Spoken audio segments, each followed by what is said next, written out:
And after only about an hour of argument, Judge John Judge denied that motion. Now, if you were actually out in bear country, you'd want something stronger than this shopping bag. But other than that, the first thing you want to do is find a tree roughly 100 meters away from your campsite. He isn't going to ban them at this time, but he says he needs to have more control over it. MPD units and Latah County deputies quickly cleared the building, looking for active threats.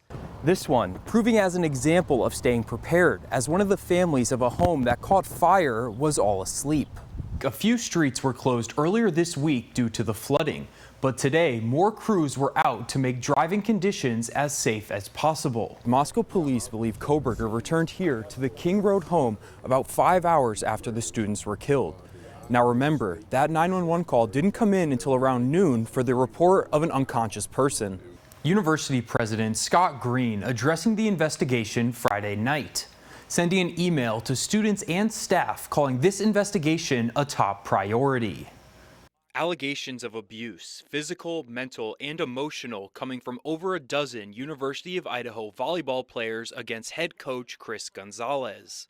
At least 13 players co-signing the 11-page complaint alleging things such as body shaming and poor injury management, among other things. Junior Emma Patterson transferred to U of I ahead of the 2023 season. She says something seemed off with the coaching, beginning with one of her first practices.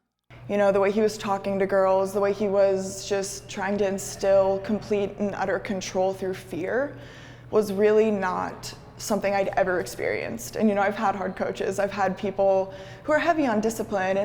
But this was not the first time the university received a formal complaint against Gonzalez, the first being filed in 2022.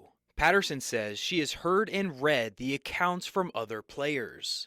Trying to withhold food and not feeding players correctly because in his head, we weren't skinny enough. The team was built like linebackers, is what he said. Pushing the girls to the ground. Former Lewiston High School volleyball player Julia Dickinson was a vandal for Gonzalez's first season, 2022, but that left her unsure about college volleyball. When we started going through practices and we were like, this is weird, but we kind of thought that it was what it was like to be a student athlete, and it wasn't until we had further conversations with some of the older girls on the team that we realized this isn't what it's like to be a student athlete. This isn't normal, kind of a thing. And when the 2022 complaint went, in their eyes, unanswered, it was kind of hard for us going into this year as well, knowing that we tried to go to someone who was supposed to have our backs and who was supposed to support us.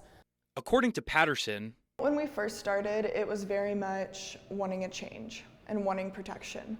A sentiment Dickinson agrees would be a successful resolution. Having more of a support system for our student athletes is probably one of the most important things for me. Being able to know that as a student athlete, you can go to someone higher up and be heard and be listened to. But now, with a future-focused mindset, Patterson says a change in coaching would do more towards the goal of changing the culture of UI volleyball. We're this far in. We started an investigation. Multiple girls have opted out of practice and are not coming to practice anymore. It's one of those things where he needs to be gone now. If we want a successful volleyball program, if we want a coach who treats players like people, he's not the answer. The university denied KLEW News' records request for any and all other formal complaints against the coach. U of I Executive Director of Communications Jody Walker telling KLEW News that the university will not be taking interviews, but in an email saying this about the investigation. There's no definitive date for the investigation to conclude. The investigators have contacted dozens of people for interviews and are working expeditiously. We are committed to a timely but fair and thorough investigation. The student athletes have a variety of support services offered to them to help them navigate this challenging time. Walker also saying that Coach Gonzalez has not been placed on leave. We've reached out to Coach Gonzalez for comment as well. He says he cannot comment as the investigation is ongoing. Moscow police detectives believe the murders of Madison Mogan, Kaylee Gonsalves, Xana Kernodle, and Ethan Chapin happened between 4 and 4:25 a.m. According to the affidavit of probable cause, Koberger's cell phone started reporting to the network again after going dark for about 2 hours. Between 4:50 and 5:26 a.m. on November 13th, detectives say the phone traveled on US 95 South, then through Uniontown, Washington. At 5:30, it was back at his apartment. At 9 a.m., the phone was tracked leaving the Koberger apartment and on its way to Moscow. Specifically, the 8458 phone utilized cellular resources that would provide coverage to the King Road residents between 9:12 a.m. and 9:21 a.m. In other words, Moscow police believe Koberger returned here to the King Road home about 5 hours after the students were killed. Now remember, that 911 call didn't come in until around noon for the report of an unconscious person. Then, hours later, detectives say Koberger went to Clarkston, his cell phone tracked at Kate's Cup of Joe, and 10 minutes later at Albertsons. Detectives say the timelines of the video of the vehicle and the cellular data match. An actor representing the worst case scenario as a result of drinking and driving. We got together with fire, state police, and a sheriff's office and came out and did actually a very realistic demo. First responders from Deary running a demonstration of a DUI crash for the students of Deary High School. It was even capped off by a life flight helicopter airlifting the victim after the first responders got them on the stretcher. According to the CDC, teen drivers are 3 times more likely than more experienced drivers to be in a fatal crash. 1 in 10 teens in high school drinks and drives. Young drivers ages 16 to 20 are 17 times more likely to die in a crash when they have a blood alcohol concentration of 0.08 than when they have not been drinking.